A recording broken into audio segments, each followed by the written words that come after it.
I do have to wonder if there is also a degree to which she's being a fall guy in some ways or fall girl for the Biden administration, because one of the criticisms of her recently, we talked about this earlier this week, was that the CDC, when it came out with the question about whether or not people should take tests before they remove themselves from isolation, she basically said that's up to you. The CDC said that's up to you.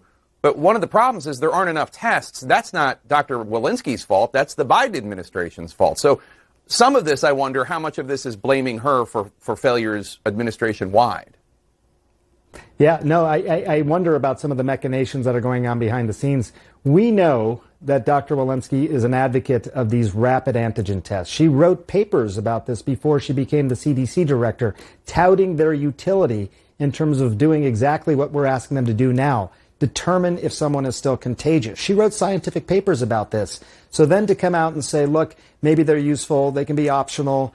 Maybe she is the fall guy on this, because the fundamental problem is if we don't have enough tests. If we had enough tests, I think it's very clear to everyone that the guidelines would be different. That you should test. If you're positive, you stay home. If you're negative, you can go out. You're not contagious. Dr. Fauci has telegraphed himself the need for more of these tests.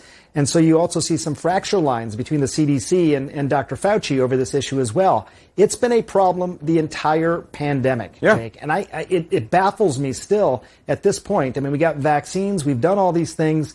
You got to give Operation Warp Speed credit for making all these at-risk investments on vaccines and things like that. Haven't done that with regard to tests. We don't have enough still.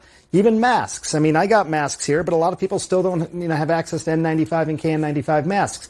And even therapeutics, Jake. I mean, there's a very effective therapeutic, this Paxlovid. It's a new protease inhibitor from Pfizer. Very effective.